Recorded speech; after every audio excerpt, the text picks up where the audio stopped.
If you talk about fashion, you must talk about Italy. Welcome, everybody. My name is Cecilia Lascialfari, co-founder of Area6dov.com, creative technologist, aspiring journalist, and organizer of AWE Nite Florence event. I, along with my AWE Nite co-organizer Antony Vitillo, am excited to see you all here. Tonight's event will showcase the evolution of the fashion industry through new technology such as augmented reality.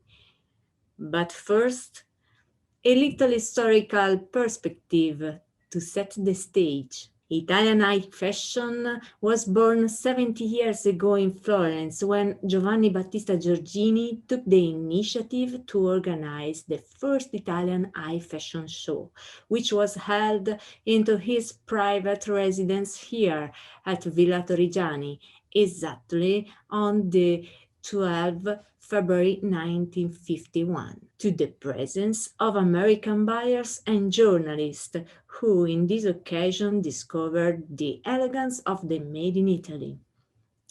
It was an extraordinary success. The Sala Bianca of Palazzo Pitti became the stage for memorable fashion shows for many years, thanks to which Italian fashion became a worldwide phenomenon due to its economic dimension and image influence. Inside of Palazzo Pitti is situated the Museum of Fashion and Costumes, dedicated to fashion and its history. Every year, Florence, Milan, and Rome hosts a series of fashion events, and not only, that are among the most prestigious and important kermesse in the international scenery.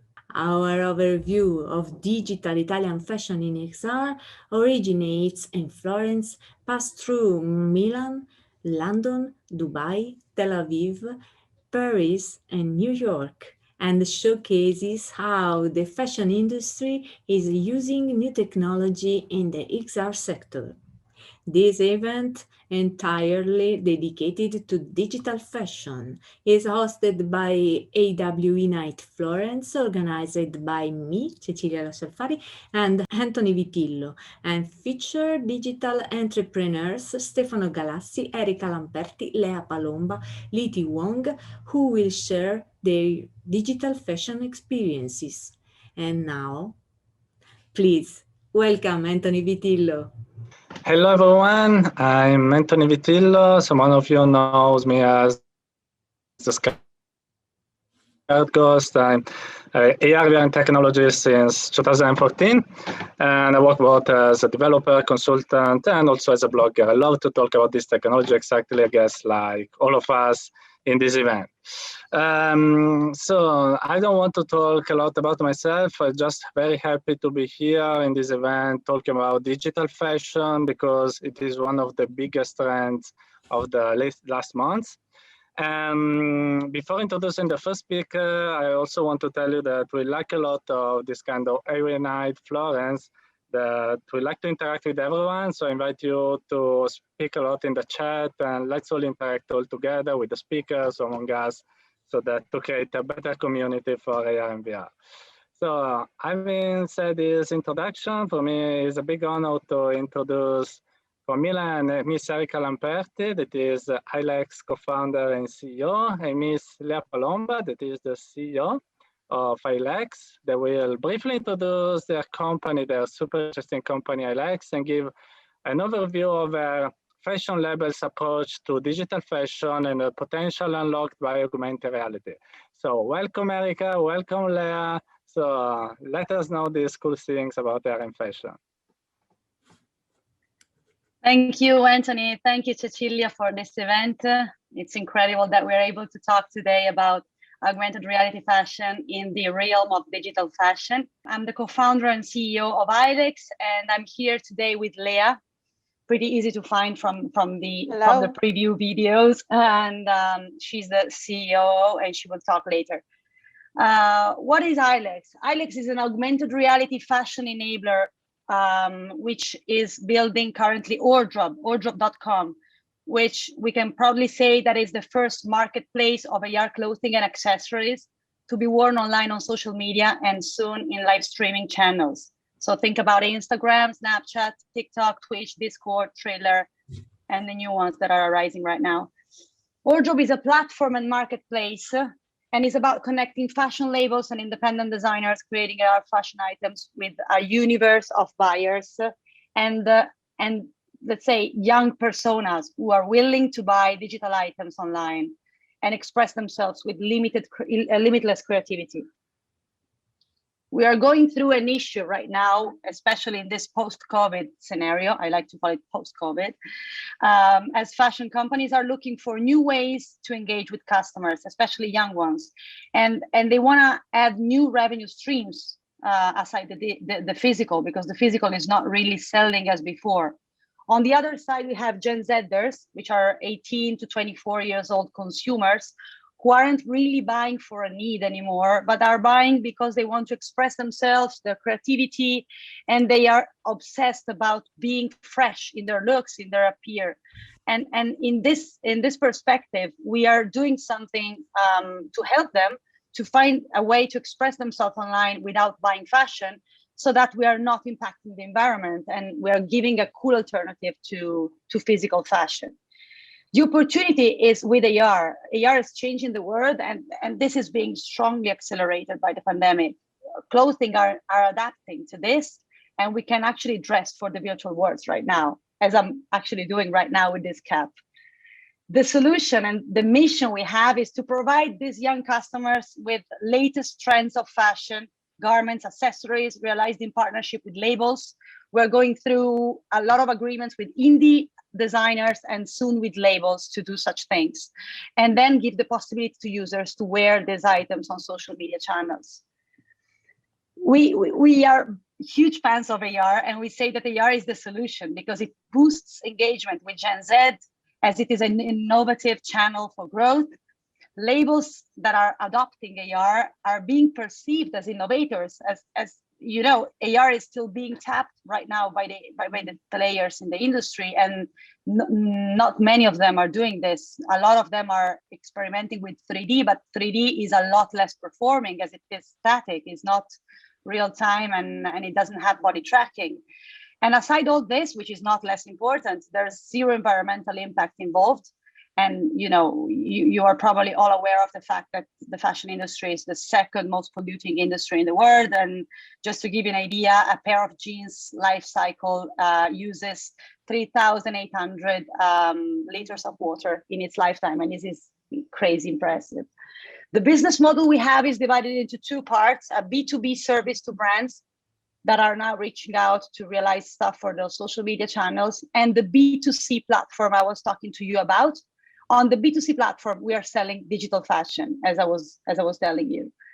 The platform, which is now a beta version, so it needs a lot of improvement, and we are working on that right now. It's currently limited to a body tracking related to the head and the neck, but it will soon enable users to do much more. So we are experimenting a lot, again, this hooks, let's say, and create stuff. We are going to release a lot of items in the following month with designers that we call artisans. And the products we do, it's something I love to talk about, are AR items crafted purely for the digital world. The artisans, as we call them, playing with the name AR artisans, are selected and for doing so, and they are willing to do a lot more than send through their creations to us. They have to be willing to collaborate on the content surrounding the collection and create imagery that we can share on social media. I'll now leave Lea talk to you with this beautiful bandana about the opportunities and the marketing perspective. Thank you. Thank you. And I was changing hats because of Walter that was saying in the chat, oh, I like the hat. We're like, yeah, we like them too. So thank you very much for giving me the intro. I have a few things that I want to tell you about. So we've been talking about the test and learn, and I'm particularly passionate about it. A bit because I'm a bit of a data freak, and a bit because, as Erika was saying earlier, when we're talking about 3D experience, you don't get as many data, but when we're talking about augmented reality fashion, we get a lot of data instead. And this data, of course, has value, so it can be used for a range of opportunities. One of the pilots that actually from August this year, and the pilot was run with Missoni, and the idea behind it was about understanding which pattern was going to work better for the customers. And this is something that AR allows you to do. So you can actually get real-time data to understand where your production should be going. So a great opportunity to affect the end-to-end process a bit in a different way of thinking about fashion as a production environment. On the marketing side as well, we have an opportunity. So I think we have seen it like just a few days ago. Valentino, for example, they have a pair of glasses, and they've been creating the digital version of the physical glasses as a way of interacting with Gen Z. So as a way of interacting with the population that is between 16 and 24, and that are particularly engaged with the social media channels. So they're always looking for something that is a bit different and something that is very engaging. I've always liked to think about how the attention span is changing. So we know that millennials, they have about a 12 seconds attention span, and right now Gen Z is getting more on the 8 seconds. If you want like a reminder about it, think that it's lesser than the attention span of the goldfish, but actually what it is as well a trained eye that Gen Z is getting about how quickly they understand if something is interesting or not. So they are very, very, they have a very refined sense about it. And this thing that is very interesting that comes with AR fashion from the test that we have been running is the fact that attention span for us is not in seconds, but is actually minutes. So it's incredibly engaging. This is very important when we're thinking about conversions, because the path to bigger conversions in marketing is actually marked by many mini conversions, so by many small moments of interactions that are going to be leading to a larger engagement. And when we are seeing that the numbers that we get in terms of engagement and conversions are so important, is an incredible opportunity. When we're thinking about this one, we're not the only one believing in it. We have been lucky to meet a range of companies and accelerators that have been trusting us. So FTA, NYU, we have worked with AWE New York as well. As I think Erika was mentioning earlier about CIS 21, where we actually had the opportunity as well to present Ordrop. So a range of signs that we're getting from the market, that the market is ready and that there is an appetite for it. But we're also seeing it on the press, and we're seeing on a few trends that I want to share with you about. We know that there is a constant contamination between fashion and gaming. We have seen this contamination go for years, I would say, but I think it's getting more visible right now. It's getting more visible as well for those ones that are not so much in the gaming industry, because it's getting so popular. And of course, 2020 has been a big year in terms of growth. So the numbers of consoles for gaming over this year has been grown exponentially. So has been the sales of Oculus. So a lot of very interesting numbers that we have been seeing.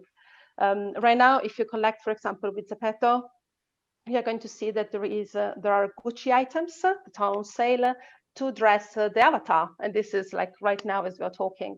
So you cannot purchase them with some coins. So that is one layer of contamination.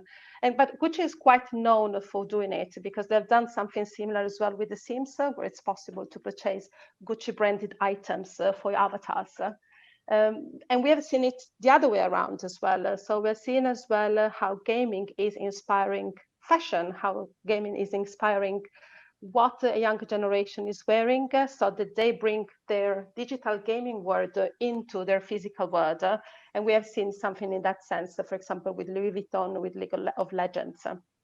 But in this sense, we see as well new trends that come from the retail experience as well.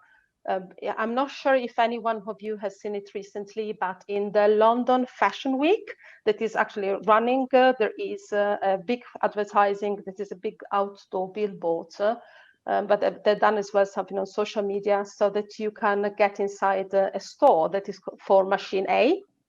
And what you can get is you get inside an AR experience from your mobile phone. So it can be very, very fun. As we've said, is very, very engaging. The last one that I found particularly fun is the one that you see here on the right-hand side. This one has been done together with a magazine. So a new example of phygital, of the way how the two things are interacting together. So from the magazine, you can take a picture, or you can actually take from the camera of your mobile phone an image, I think it was a QR code, and then from that one you can bring the model inside your space. So you can really see the catwalk happening within your living room. So it's incredibly, incredibly fun. These are very, very recent examples. In particular, the one from Vogue Singapore was very recent. But I think that what we are saying is that there is a huge opportunity here. It's a market definitely growing.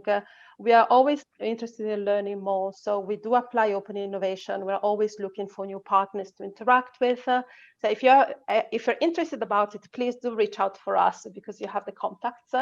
I think that sometimes we might think that this idea is ahead of time, but actually it's something where there is already a tremendous demand. So we are the first movers to capture this opportunity and expand on this topic.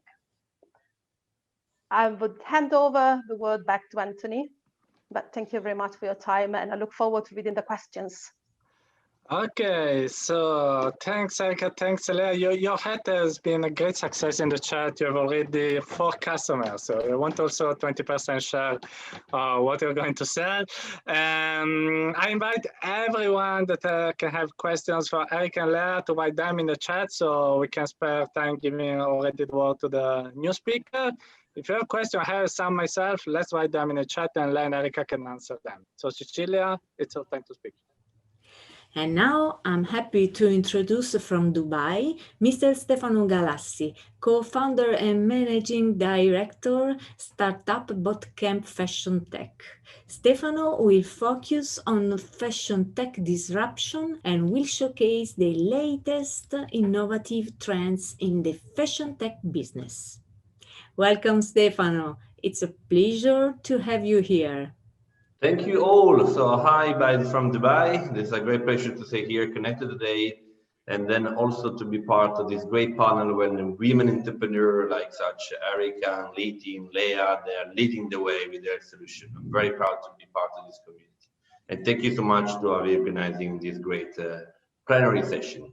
Let me go through quickly about who I am. I'm the managing director, as you said, of the founder of this global fashion tech chapter of Startup Bootcamp.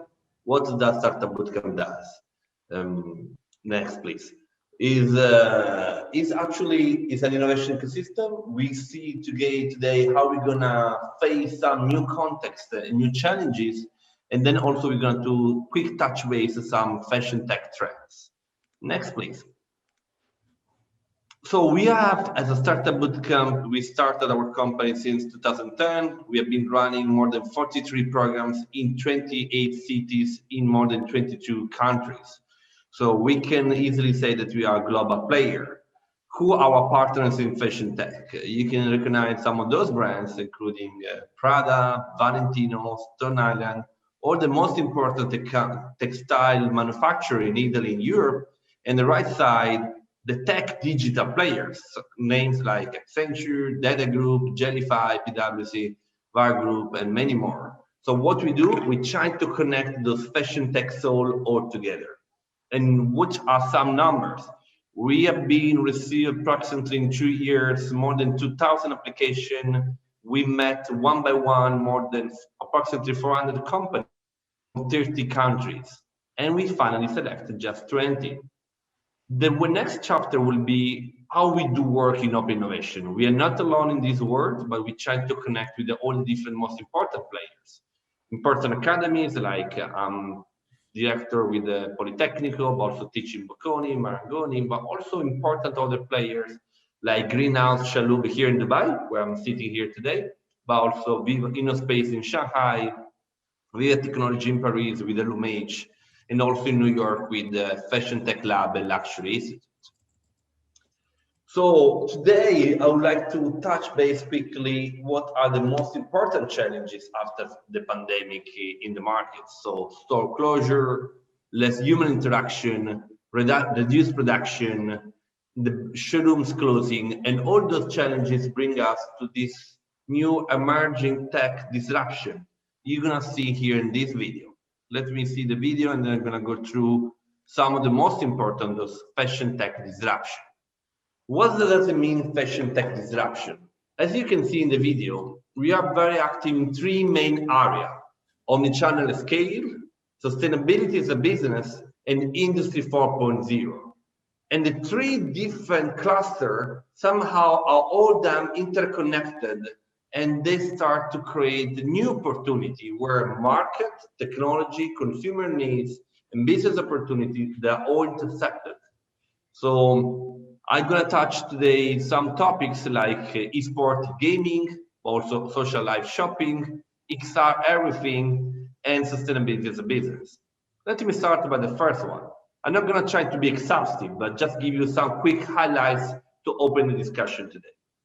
Social life shopping is an intersection between social, of course, commerce, retail, and entertainment and fun. This trend comes from China. They started 2 years ago, but now also they started also in Europe with Chiara Ferragni and Lancôme. And this is gonna be the next big things in China to interact with your shoppers in everyday life where they are very active. This one, so please have a look what's gonna happen with social life shopping. The second big trend that we see that's gonna be becoming a big trend, but Erika can tell us better, e-sport, e-gaming, e-luxury. We see there in this intersection also somehow, I would call it a Hollywood retail show, because it's something that will evolve very fast. We expect the e-sport audience will arrive more than 600 million customers and active user in 2 years from now. So this means some brands are already very active in this space, and they're gonna play a great way to engage them differently, and also where the brands are, also where the shopper are. So Gucci is starting to lead in this way, also creating their own avatar with all the digital twins. So the digital twins will become huge trend opportunity in the market. Next. So here we come to the most juicy topic of today, what we call mixed reality, XR, everything. So we have 3 main directions. How you can digitalize products, places, people. What does it mean, products? Product, imagine that the now fashion show need to totally go on, almost go digital, you know? So the digital twin can play an important role in the entire value chain, in the design, in the production, in the communication, but also after sales. So the digital twin, digitalized product will be not anymore or longer like just a chance. By the next 2 years will be a new way to work from design the product until the final consignment, also the commerce. So we're now building the digital highway where company like the one that's leading by Erika and Lea and Leetee from New York is gonna doing a great stuff. Places.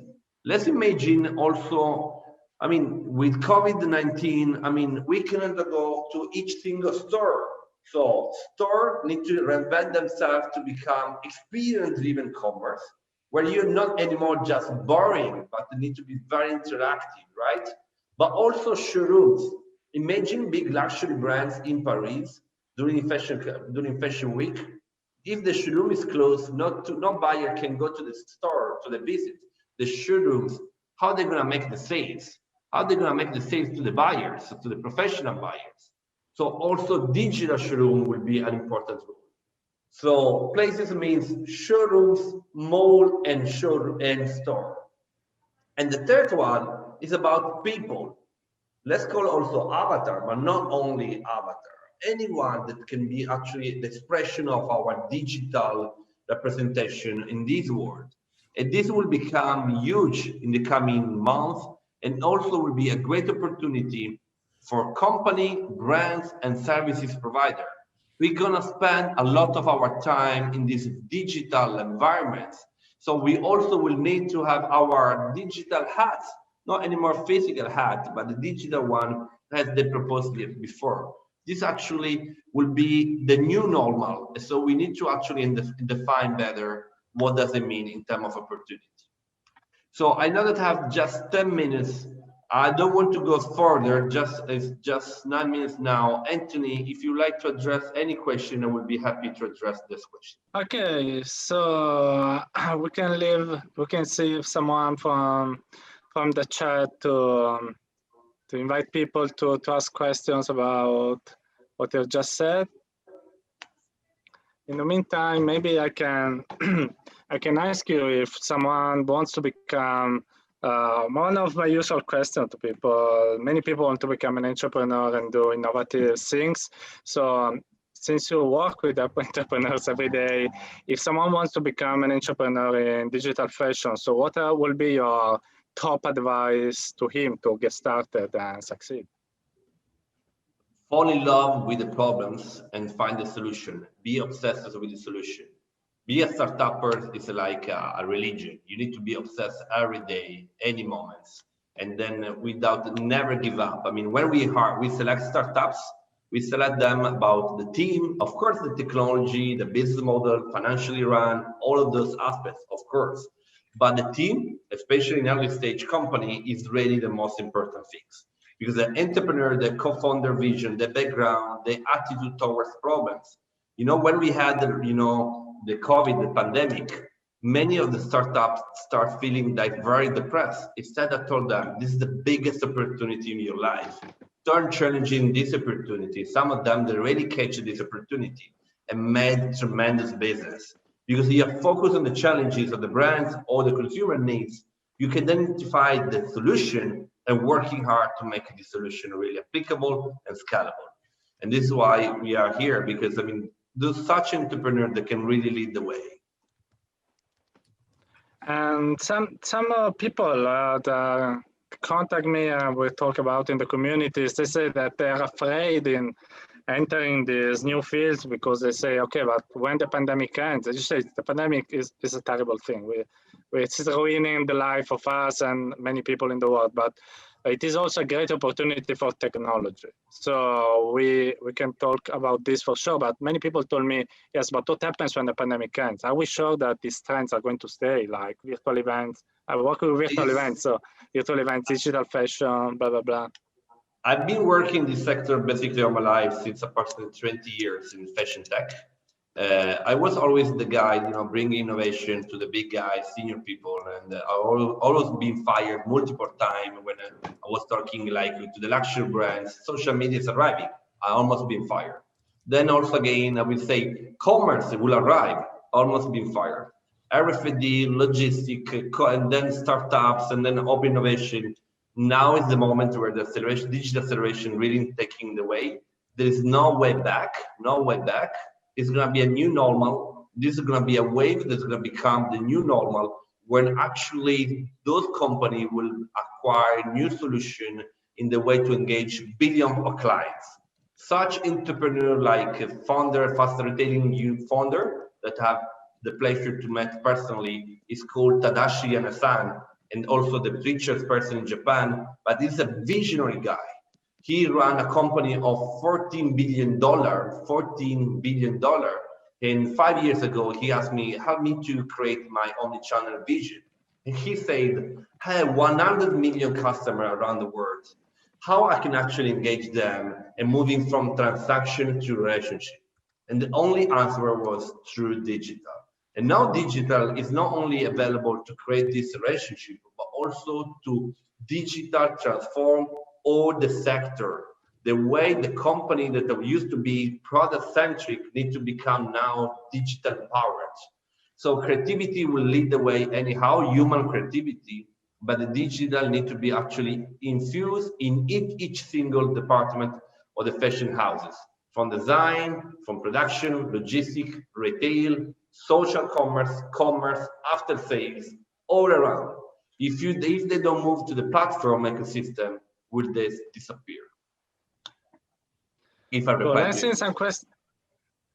I've seen some questions for you in the chat. People are excited to speak with you. And Alan Smithson, that is an amazing AI professional and also influencer, is asking you, in your opinion, which is the biggest problem to be solved in digital fashion?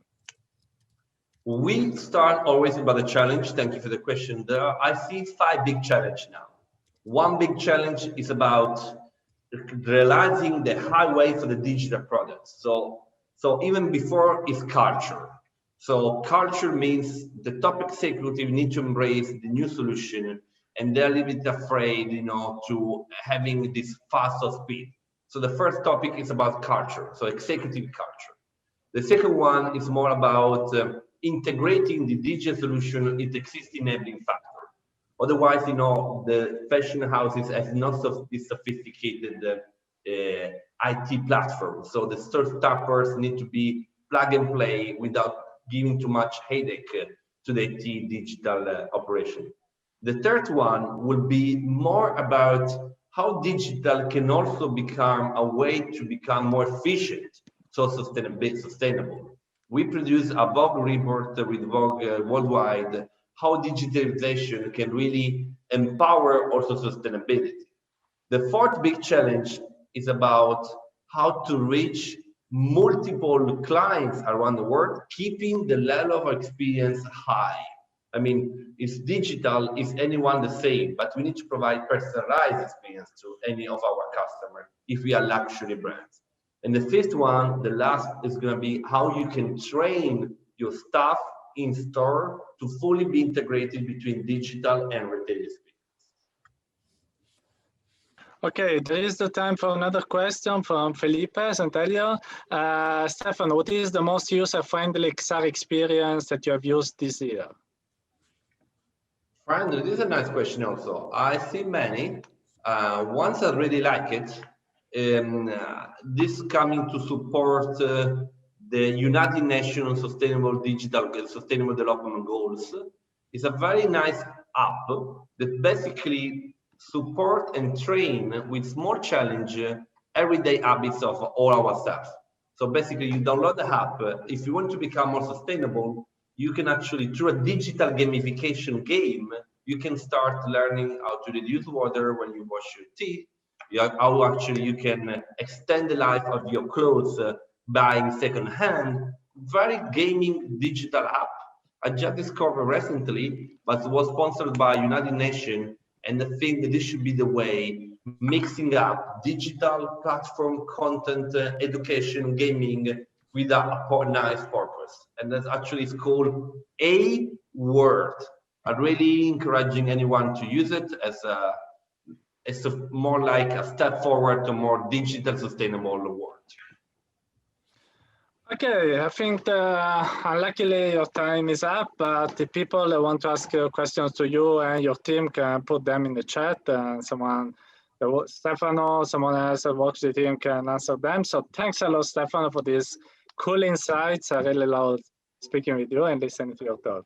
This is great. Thank you for organizing such important food for thought for anyone. Anyone can reach me back on my LinkedIn and follow us our activity. We really believe in open innovation. So we are here to share knowledge, not to keep it for ourselves. So this is our job. So happy to support, collaborate with any one of you in one of your future projects. We are here to make it happen. Okay. Anna will stay here from my team, and then we'll actually collect eventually all the support. You can write directly to her. She's gonna help me to coordinate all the follow-ups.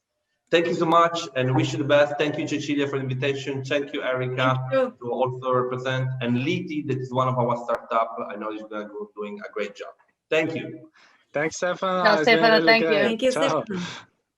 And now I'm happy to introduce Miss Leetee Wang from New York, co-founder and CEO of Load, that will explain us what next-gen immersive shopping is. Welcome, Leetee. It's a pleasure to have you here. Thank you so much. So yes, as mentioned, I am Leetee. I'm co-founder and CEO of Load. I'm an architect turned virtual world builder, and that basically means I used to run an XR design agency specializing in interactive and spatial development for games and entertainment. And so today I'm here to talk about the next generation of shopping experiences and how AR can empower them. I was watching the first AWE Florence event last week, and something really shocked me when someone said, when comparing VR to AR, that AR could be called just a measuring tool, something that helps to measure and visualize IKEA furniture, which, to his credit, is definitely out there and is very useful. But actually, what we think is the most successful AR experiences, we think of apps like Snapchat and Pokemon Go. And their success stems from fostering creativity, building social connections, and being every bit as interactive and immersive as VR experiences. So AR is actually really good at projecting out exciting experiences and allowing you and your space to be part of them. So this leads me to what I'd like to explore with you today, how we can learn from successful AR experiences to build out the next generation of shopping experience. So I'm exploring who it's for, how shopping can be empowered by AR, and what brands and customers can benefit. So this is how next generation consumers approach fashion. According to McKinsey, Gen Z and young millennials will make up 50 to 60% of the fashion market by 2025. They overwhelmingly value experiences over products and prefer to have more than just one fixed identity. They refuse to put themselves in boxes, online or offline. A unisex hoodie can be dressed up or down. Hanging out with friends can be done in real life or on Fortnite. They can match a real jacket to a virtual accessory. What's real and what's virtual is freely interchangeable. Gaming has lost its exclusivity. It's gone from nerdy to normal, with 70% of next-gen consumers calling themselves gamers. And because of this, gaming isn't just about games anymore. It's about hanging out, customization, and having a very stunning, visceral experience. So this attitude of these digitally native consumers makes it necessary for brands to be part of their worlds and place products where they would see them, not in magazines or on runways, but on live streams and games and interactive apps and on social media. So this is how AR can empower brands. So there are a lot of startups right now operating in the fashion industry that are trying to build the IKEA measuring tool for fashion. There are fashion apps that try to find the right fit or focus on other visualization solutions that don't necessarily make an experience more fun or attractive. I actually think AR can have a much bigger impact than that. At our startup Load, we believe AR can be used to re-engage the next generation of consumers and re-inspire them with the fantasy of fashion. So we can use the same principles of engagement to be interactive, creative, and social, to provide brands with a way to communicate with their identity to a younger, more skeptical consumer. So at Load, we're creating augmented reality shopping app with virtual gamified boutiques that aims to be the most entertaining fashion marketplace to date. We aim to provide an immersive user experience without having to put on any glasses. So how do we create that immersive feeling? Well, the key is to have you behave the same way on an app that you would when you're walking into a real store. So for that, we use both sides of the phone camera. The back-facing camera shows a portal to a virtual boutique, as you can see. Each doorway leads to a space that's unique to the brand's DNA for consumers to discover the experience in the story and, of course, be able to walk around and pick out products.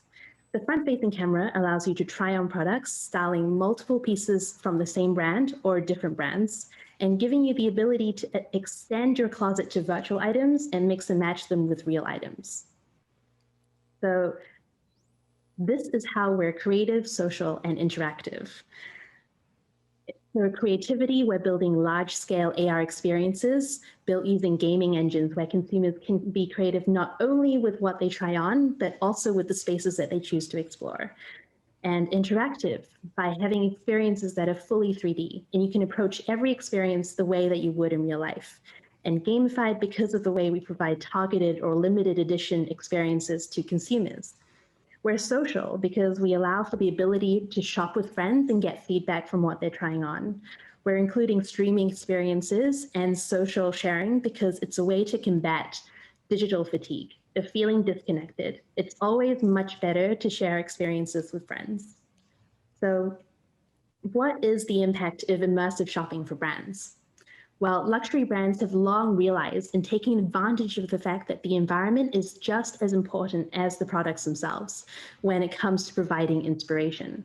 And so using AR, brands are able to create a virtual lifestyle and culture around their products.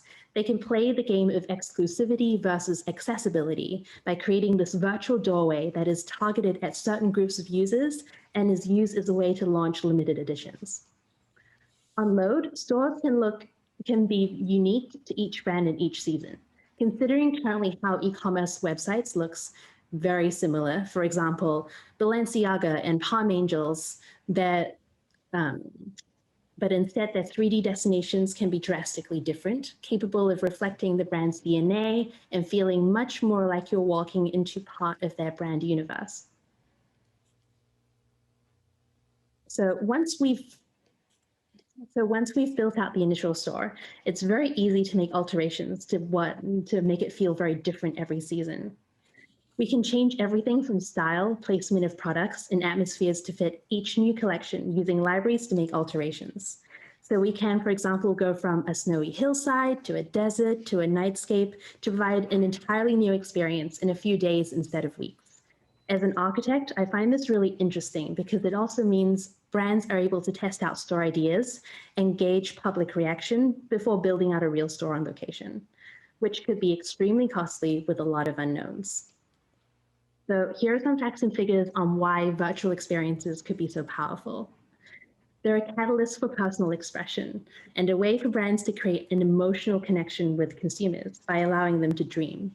We're seeing triple the session times as users take more time to explore and discover products, and more brand impressions because we tend to remember things in 3D and not 2D, and have 200% conversion rates because it's already rather delightful and luxurious to be able to handle a virtual product. But when you add in the experience, then you're able to have these amazing memories and aspirations about a brand.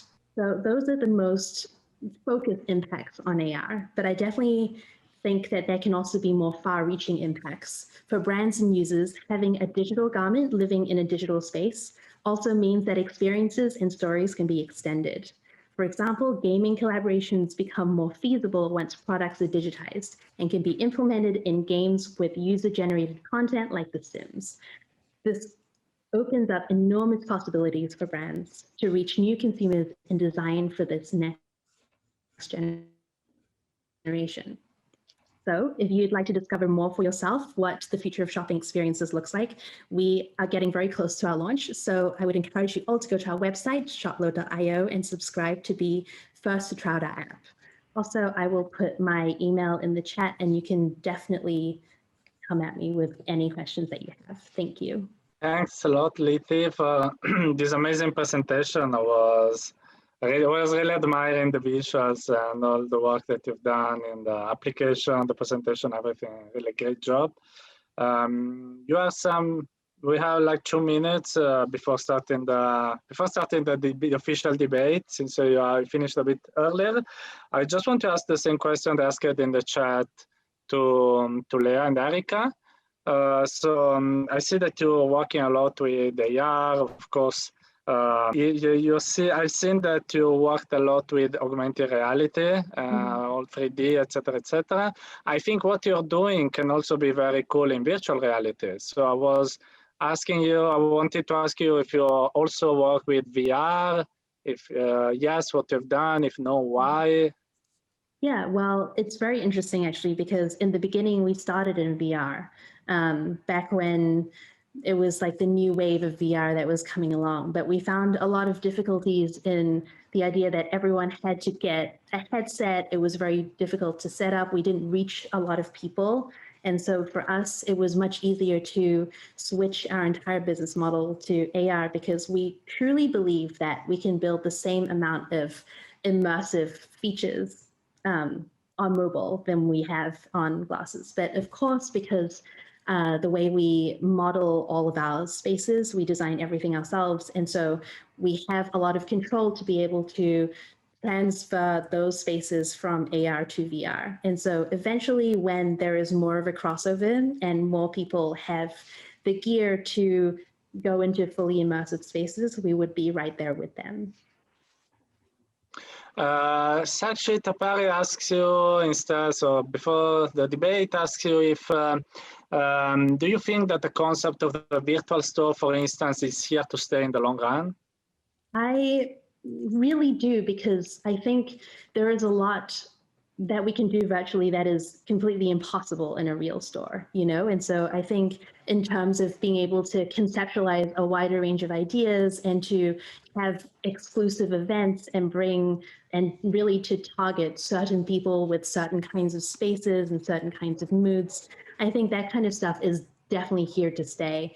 I do think there is going to be a rush back out to stores as soon as everyone reopens, but at the same time, technology like this, people are starting to see some really long-term benefits that don't have anything to do with not going into a real store. I think the long way to answer your question is that we are actually developing our app so that there will be location-based options as well. And so sooner or later, it's going to be more of a hybrid between virtual and real.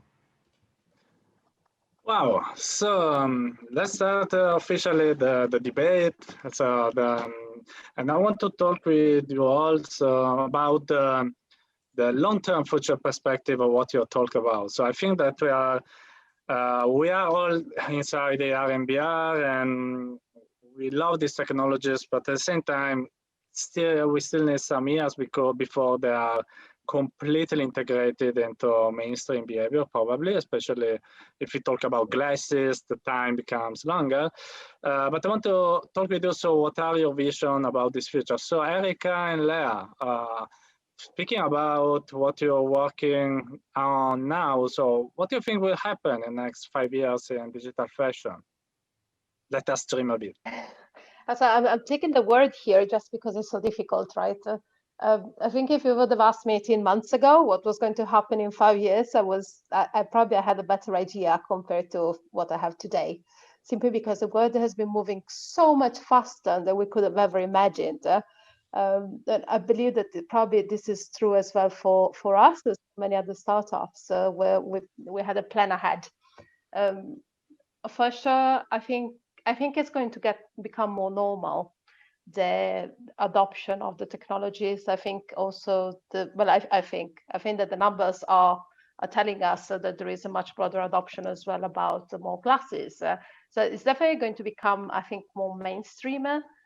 On the fashion side, I'm very curious about when we're going to be getting to full body tracking as well for the way they are experience inevitably. That is something that everyone is very interested about. But I'm very curious about how much brands are going to be able to do in terms of the end-to-end process. So how much the adoption is going to affect them. Interesting. And you too, as Leetee, see a lot the future becoming more integrated. So now, in the beginning, we were all physical. Now we are all digital because of the COVID. Do you think that the future will be a merging of digital and physical? Will be only digital? So how do you imagine it? The future of fashion? I think it's very much less Ready Player One. Like, I don't imagine everything to be exclusively digital. I think there's definitely going to be a mix of digital and physical.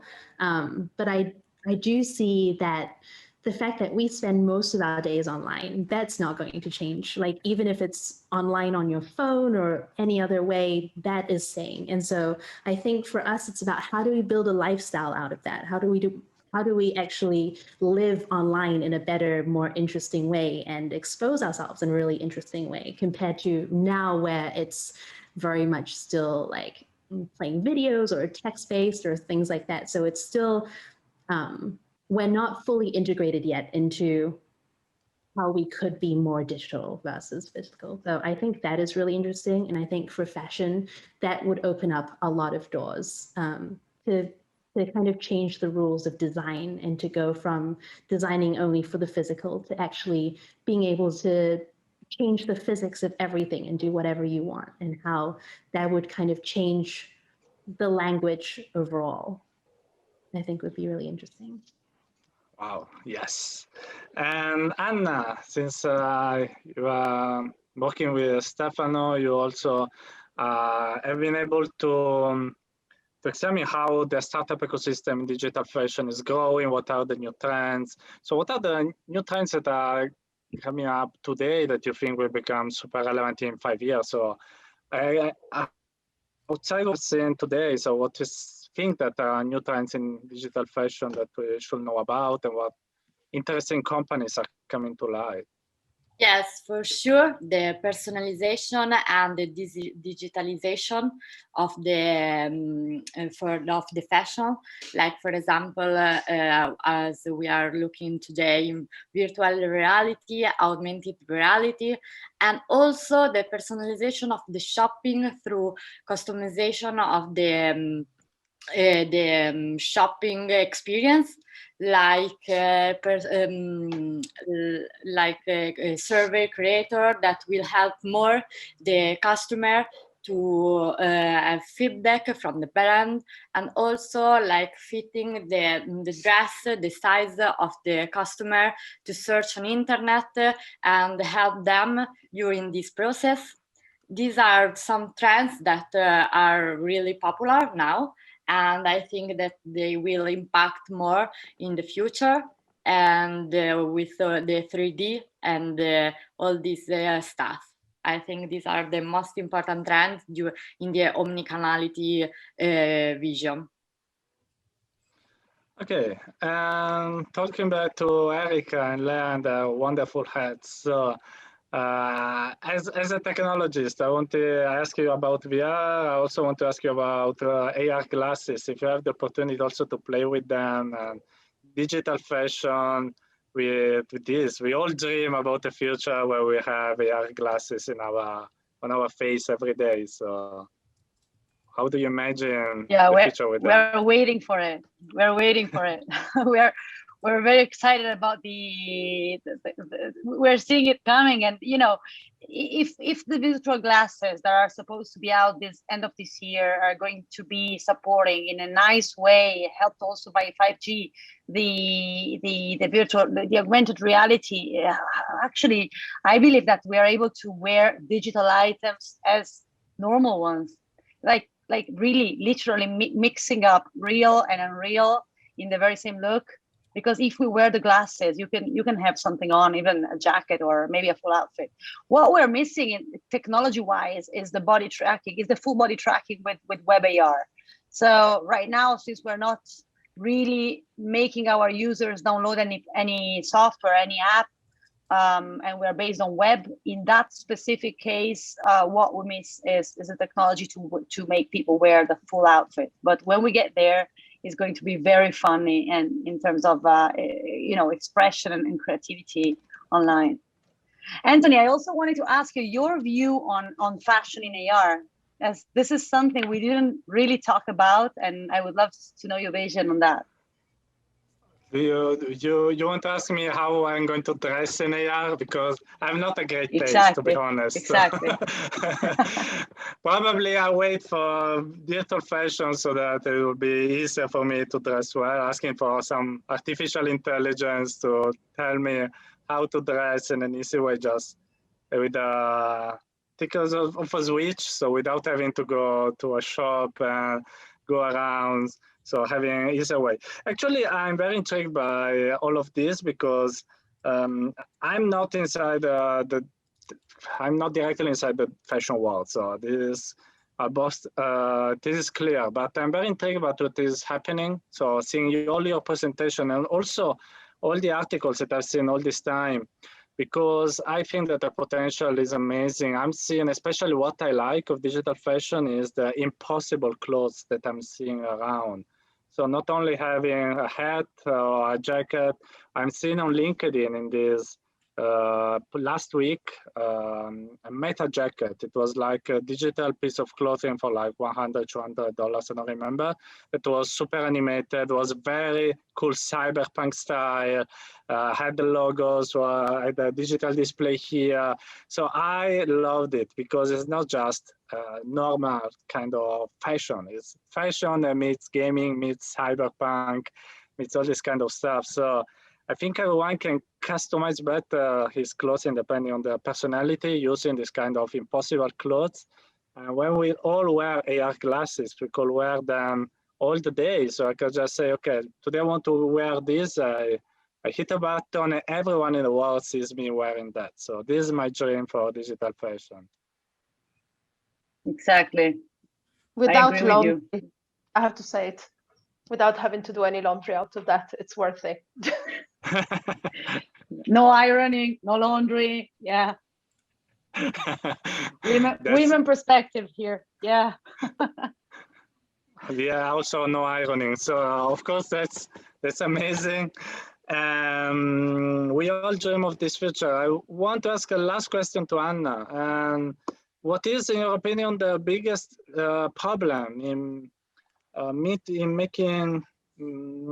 in creating the connection between the fashion brands that some of them are using very traditional way of making clothes, etc., with a very tech and digital startup and new technologies in AR/VR. Do you think that there have been difficulties in these two worlds merging, or it has been a natural connection? I think that for sure, at the beginning, maybe there was some problem, difficulty, for sure, to make all more real, close to the reality. But through this technology and this new and the development of the technology, now it's all very close to the reality. And this is, from my side, it's fantastic. It will help a lot the fashion trends, and I'm sure that will develop more. And yeah.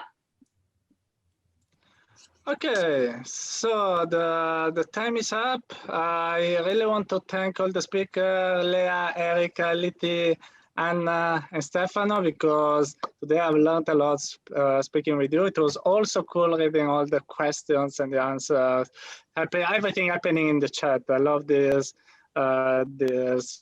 sparkling community that is around AWE Nite Florence. Thanks everyone for joining us in the chat. Me and Cecilia are writing the links for our upcoming events. We're still deciding the topic. It will be announced very, very soon. And thanks for watching. And let's all connect each other also with the speakers that have spoken today. I think that we'll reach them on LinkedIn, on the emails that they have written in the chat. So we wish you a great day in AR and VR, and let's all dress with a cool ways like Lea and Erika with virtual hats. Bye-bye. Bye, thank you. Bye, Antony. Thank you all. See you soon. Ciao. Bye, Cecilia. Bye. Bye. Bye. Thank you. Bye-bye.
Thank you all for being here. See you soon at the next AWE Nite Florence.